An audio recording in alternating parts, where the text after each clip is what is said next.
맨 앞에 그 논제라고 하는 부분을 열어보세요. 예. 그 스님이 논제는 여기다가 쓰지 않았어요. 문학만 썼어요. 예. 그러니까 이제 논제라는 부분, 열어보세요. 인하대 모의논술 문제를 보니까 선생님이 아까 내가 우리 촬영 시작하기 전에 다수대표제가 뭔지 아니?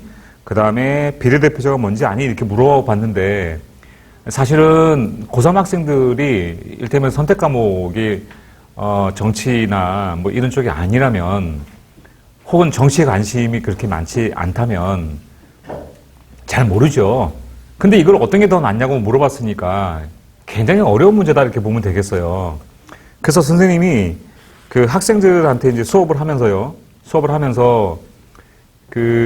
뭐 연세대학교도 그렇고 성균관대도 그렇고 뭐 이대 뭐 중대 뭐 모든 학교들의 원고를 자연스럽게 받지 않겠습니까? 그죠? 그런데 올해만큼은 그 학생들의 원고가 가장 틀리는 이 비율이 높았던 학교가 인하대였어요. 정말 어렵다. 예, 그러니까 선생님도 이 문제를 보고 이거를 나도 잘 모르겠다라는 느낌을 받았고요. 그 다음에 학생들이 어떻게 풀까라는 걱정도 함께 했던 그런 문제예요. 근데 찬찬히 들여다보면 무엇을 물어보는 문제고 어떻게 답이 나오는가에 대해서 뭐 어떻게 알 수는 있죠. 찬찬히 들여다보면. 근데 많은 시간이 소요가 되고 그러지 않겠는가라고 생각이 돼요. 그래서 선생님이 이런 문제 나오면 어떻게 푼다라는 걸 이제 설명을 할 테니까요. 잘 들으시고 같이 한번 찾아보도록 하자고요. 문항 논제를 다시 한번 읽어볼게요. 대의민주주의가 효과적으로 작동하기 위해 다수대표제. 거기 뭐라고 썼니? 지역구 소선거구제 이렇게 나왔어요. 우리 지역에 그 국회의원 선거도 하고 뭐 시의원, 도의원 선거도 하고 그러지, 그지? 그 다음에 시장 선거도 하고 뭐 도지사 선거도 하고 막 그러잖아, 그지? 그러면 소선거구제가 뭐냐면 무슨 동, A동, B동 이거 동별로 어떤 경우 동별로도 또 나눠지잖아, 그지? 그 선거구가 작다라는 거예요. 그게 소선거구제예요. 그러면 소선거구제에서 이제 이를테면은 지금 뭐 민주당, 국민의힘 옛날에 뭐 이름 바뀌었습니다만 또 무슨 정의당 여러 정당들의 후보가 나왔단 말이에요. 그럼 누가 국회의원 되니? 거기서 누가 국회의원 돼요? 자, 한 지역구에 소선거구제를 내가 설명하는 거예요. 소선거구제가 이렇게 나왔는데, 거기에 한 4명이 출마를 했어요. 그럼 누가 되냐고 물어봤어요. 누가 국회의원 되는 거예요? 투표했죠?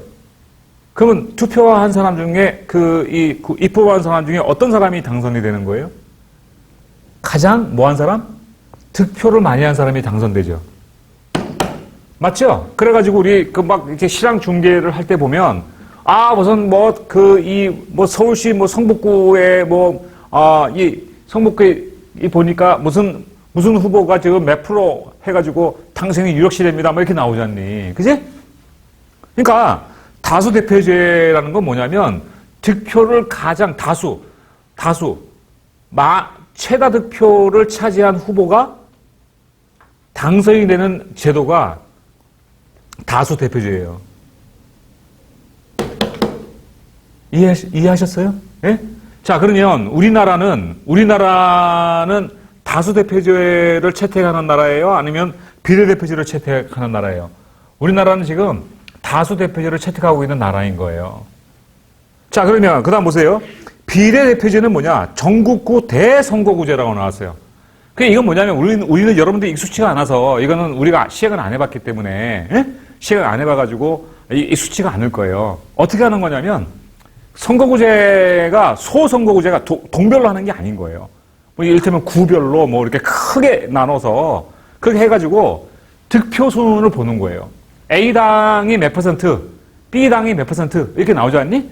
그러면 A당은 몇 명의 후보가 국회의원, B당에는 몇 명의 후보가 국회의원 이렇게 되는 거예요. 그러니까 득표한 비례만큼 의석수가 결정이 되는 제도가 비례대표제예요.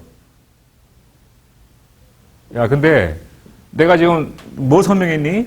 다수 대표제하고 비례 대표제를 설명을 했잖아. 그지? 맞지?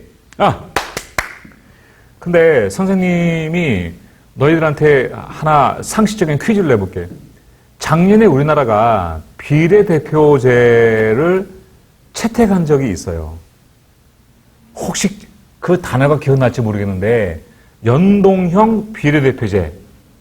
작년에 그래가지고 우리 그 선거를 할 때, 국회의원 선거를 할 때 그 연동형 비례대표제 이래가지고 연동형 그래서 이게 무슨 연결을 해서 다수 대표제가 주를 이루면서 또 비례대표제의 효과도 누리는 제도로 채택을 했단 말이에요. 지금 정의당이 그거를 해서 그러면 군소정당한테 유리한 거예요. 그러니까 다수 대표제는 아무리 내 득표를 많이 받아도 내가 2등을 하면 떨어지는 거예요. 근데 비례대표제는 내가 1등을 못했다더라도 표를 많이 받으면 그래도 그 비율만큼 의석수를 가져갈 수 있는 그런 게 비례대표제예요.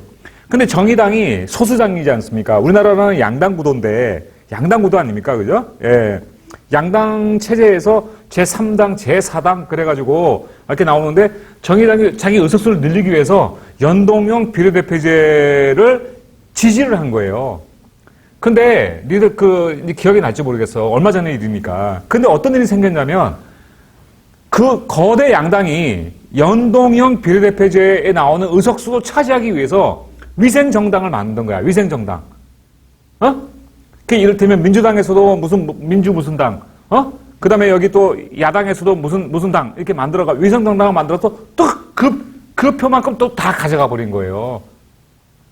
그런데 작년에, 어쨌거나, 그래가지고 연동형 비례대표제의 취지, 그러니까 비례대표제의 취지가 무색하게 거의 양당이 다 국회의원을 다 가져가는 결과가 나왔단 말이죠. 그래서 비판을 많이 받았죠. 예. 근데 그 당시에 나 이름이 다 기억도 안 납니다만 그 비례대표제가 채택이 되니까 그러니까 이게 채택이 됐다기보다는 그게 이제 가미가 되니까 거기 한 명이라도 국회의원 내려고 무슨 당 이래가지고 그 니들 기억나니? 어떤 사람은 무슨 분배당 그래가지고 내가 결혼하면 1억씩 주겠다 젊은 사람한테 이런 정당도 생기고 환경당 막 생기지 않았습니까? 그거는 내가 다수가 되지 않더라도 내가 1등이 안 되더라도 표만 어느 정도 확보가 되면 국회의원을 탄생할 수 있는 제도이기 때문에 그렇게 많은 정당들이 나왔던 거예요. 조금 기억이 나요?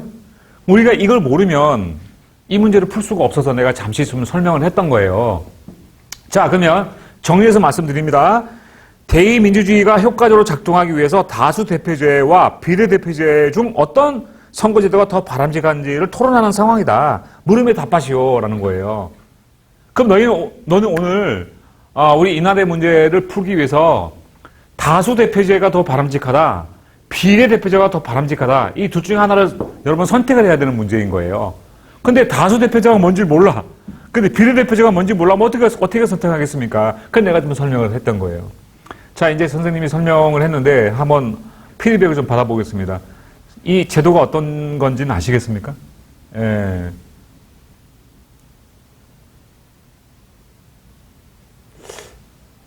내가 이렇게 하나 물어볼게. 우리나라 국민들의 정서는 양당제는 다수 대표제에 어울리는 제도야. 양당제야. 우리나라 국민들의 정서는 양당제, 두 당이 있는 거를 좀 좋아하는 것 같으니, 아니면 여러 정당들이 있는 거를 좋아하는 것 같으니, 어떤 것 같으니? 너희들 생각으로는?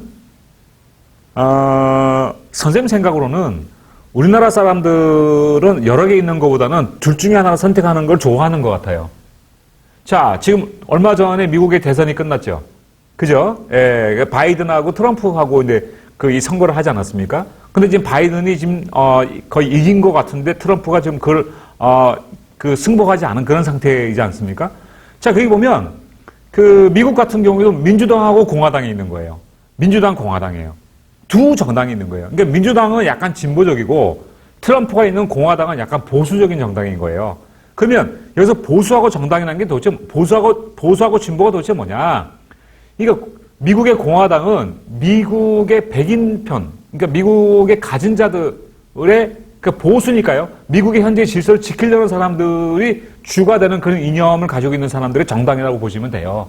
그럼 민주당은 뭐야? 흑인들이라든지 뭐 소수 인종이라든지 이런 좀 약자들 있지 않습니까? 그런 약자들을 대변하는 정당? 물론 그렇게 딱 나눌 수는 없지만 굳이 비교해서 말하면 그렇게 말할 수 있는 거예요. 근데 공화당이 트럼프는 미국의 우선주의를 내세웠단 말이에요. 그죠? 그런데 어떻습니까? 이 바이든은 이제는 종교 맞는 미국이 되겠다.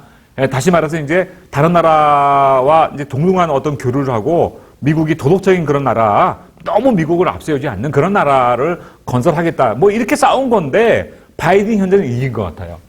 근데 여러분 요즘에 그 개표 상황 보니까 어떤 주에서 뭐 몇천 명이, 1,000명이 더 많다, 1명이 더 많다 이래가지고 선거인 단수가 막 결정이 되잖아요. 그죠?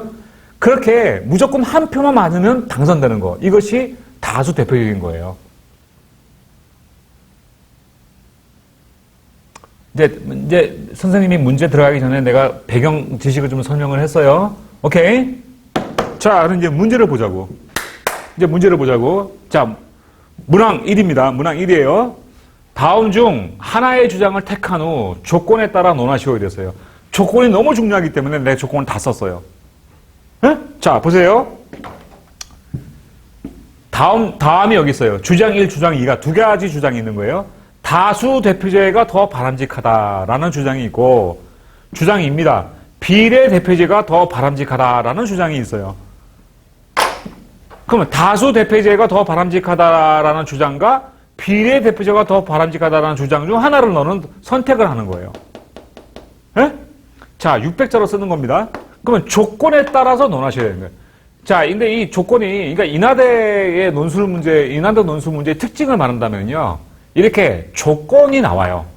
이 조건이 상당히 중요하다라는 거예요. 에? 그래서 이 조건을 내가 찬찬히 읽어보도록 하겠습니다. 조건이 두 개 있어요. 1. 재심은 4의 자료 2서부터 5까지를 모두 활용하여 라는 거예요.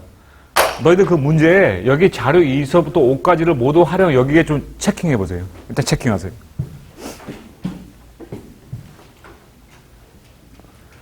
그리고 니들 있잖아. 야, 자료 2서부터 5까지가 뭔지를 잠깐 지금 일단 체킹하고 자료 2서부터 5까지가 뭔지를 한번 지금 잠시 감상해 보세요. 재심은 4에 보면 자료 2서부터 5까지가 나오죠. 자료 1도 나옵니다만 교수가 이런 활용하라는 말을 안 했어요. 자료 2가 뭐냐면 각국 정당의 득표율 대 의석률 나왔어요. 됐니? 예? 그 다음에 자료 3은 뭐예요? 자료 3은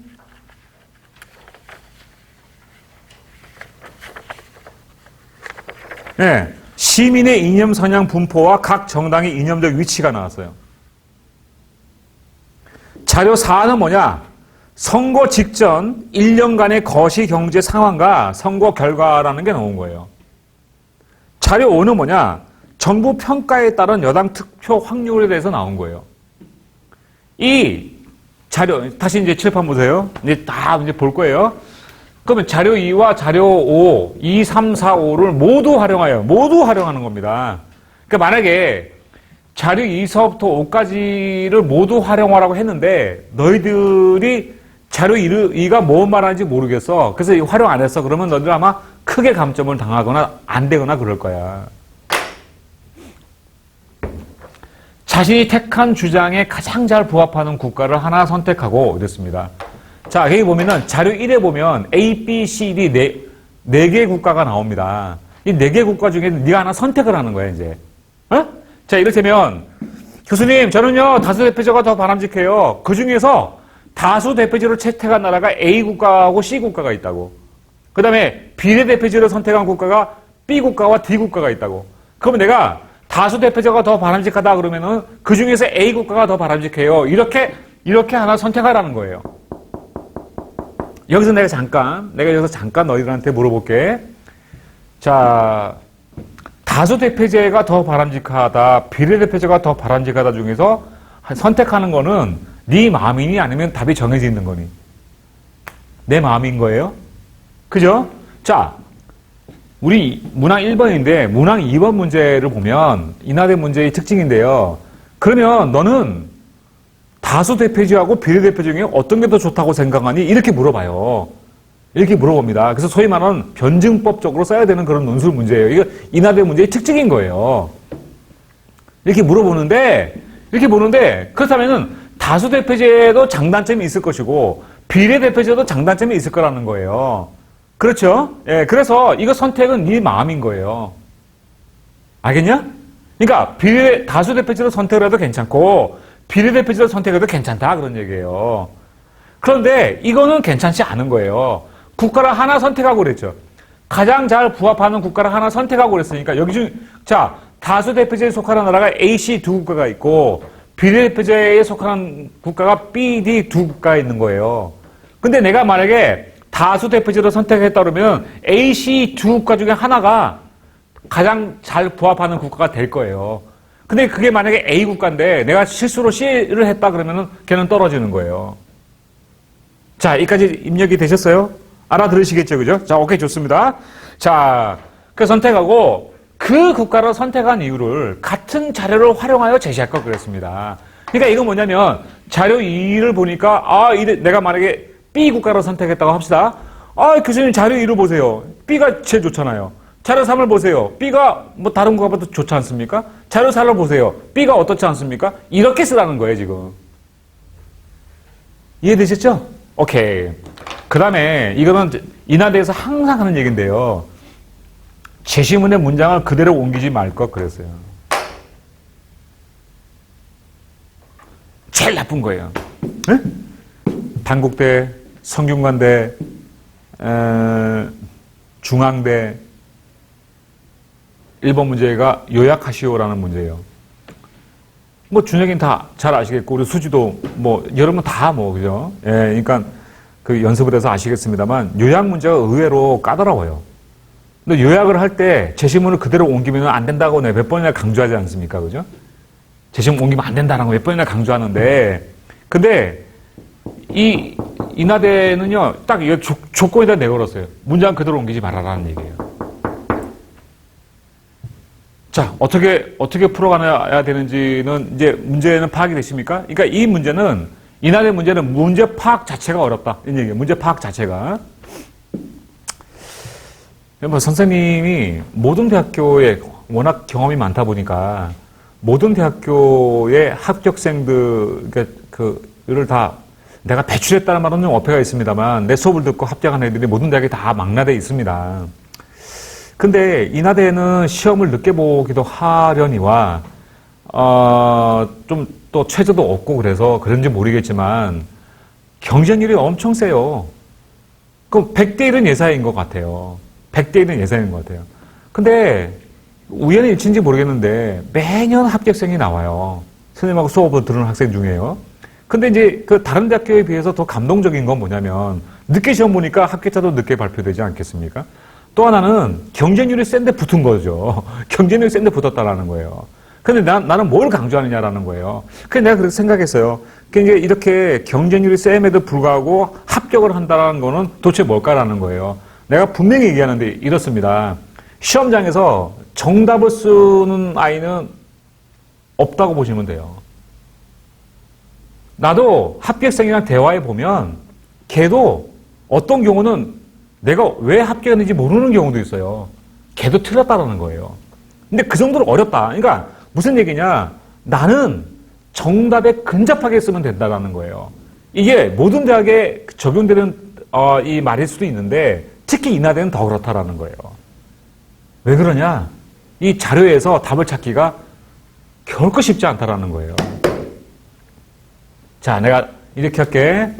자료에서 자료 2, 3, 4, 5를 보고 너희들이 자료 2, 3, 4, 5를 보고 알겠니?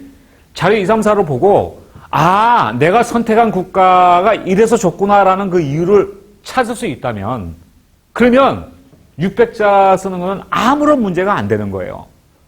에? 이게 다른 학원에서 벌어진 일인데 어제 수업을 하는데 걔는 성균관대에 목숨을 거네요. 그 내가 하도 걔가 자료 해석을 못해서 내가 이제 야, 너 이 도표의 의미를 써야지. 인마 너는 도표를 읽기만 쓰면 어떡하냐? 잔뜩 써가지고 너 2000자 쓰면 어떡하냐? 너 시험장 가서 이거 아무리 분량제 해놓고 원고지가 아니라더라도 너 2000자를 어떻게 쓰려고 그래? 이번 문제 하나 가지고 막 타박을 했어요. 선생님이. 그러니까 자료는 뭐냐? 그 자료가 말하고자 하는 바가 중요한 거예요. 그러니까 자료를 보니까 자료 해석이 중요하다라는 거예요. 그래서 내가 그러는 거예요. 인하대 문제가 어렵습니다. 왜냐하면 자료 때문에 그렇습니다. 그러는데 1번 문제에 바로 나왔다는 얘기예요. 네?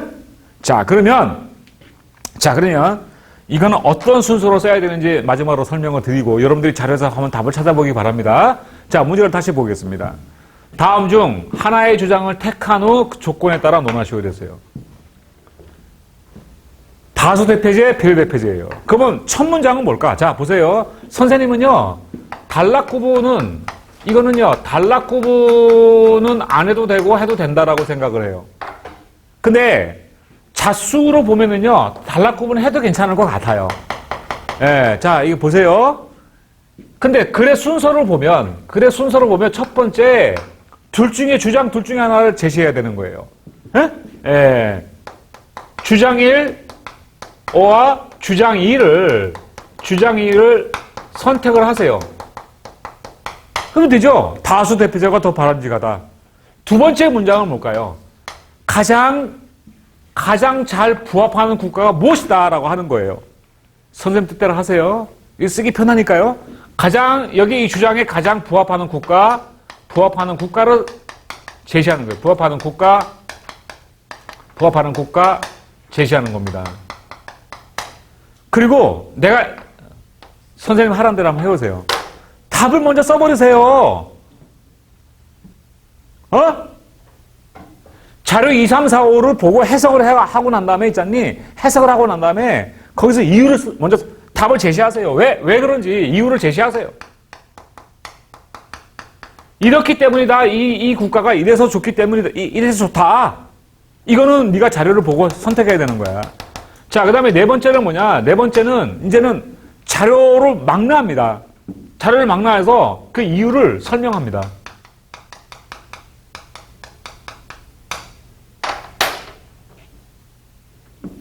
그 선생님이 생각할 때는 그 이유를 설명하는데 이거는 자료 순서가 자료 2, 자료 3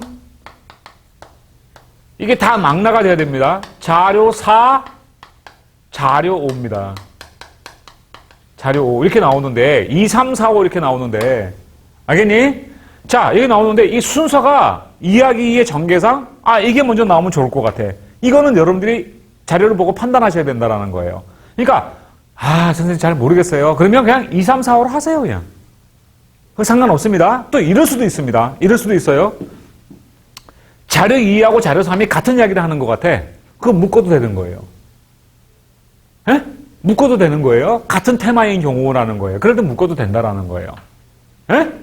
자, 그러니까 요 자료를 활용해가지고 이 이유를 제시한 이유를 설명을 하라는 거예요. 그러면 600자가 아주 과학적으로 딱 들어맞게끔 완성이 될 수 있을 거예요. 자, 어떻게 쓰는지 설명했습니다. 그러면 단락 구분은 안 하고 그냥 쭉 써도 되고요. 한다면 2단락으로 해도 되고 2단락도 오케이. 3단락도 오케이. 이렇게 내가 말씀을 드릴게요. 근데 자, 3단락으로 쓴다 그러면은요. 여기서 단락을 구분해야 되는 거예요. 자, 교수님 무슨 대표제가 더 좋아요? 그중에 가장 잘 부합하는 국가는 A국이에요? B국이에요? 그럼 A국이 이렇기 때문에 더 좋은 거예요. 길지 않더라도 여기 단락 구분합니다. 그 다음에 여기서 보니까 테마가 만약에 이것도 같은 얘기를 하고 있어요. 예를 들면. 그럼 여기서 이유가 하나 설명이 되는 거예요. 여기서 또 다른 이유가 설명이 되는 거예요. 무슨 말인지 알겠어요? 예? 그렇게 하는 것이고, 만약에, 2단락으로 쓴다 그러면요. 이게 너무 짧으니까, 여기까지 하나의 그 이유가 만약에 2개가 나온다면, 요렇게. 그러니까 분량이 한 300자 되는 것 같다 하면, 이렇게 나눠도 상관이 없는 거예요. 근데 내가 이렇게 말씀드릴게요. 단락 구분에 너무 신경 쓰다 보면, 이게 잘 안 될 수 있으니까, 여러분들이 편안하게 하시면 돼요. 그래서 하다 보면, 이거는, 요거랑 다른 이야기를 하는 거니까 분량도 그렇고 나눠야 되겠다. 이렇게 판단되시면 나눠도 된다. 이런 말씀을 드리는 거예요. 아시겠죠? 자, 그러면 이제는 여러분들이 자료 2와 자료 2, 3, 4, 5에서 그 표를 보고 어느 국가가 마음에 드는지를 한번 찾아보세요. 그 왜 그런지를 한번 생각해 보시고요. 예, 오케이.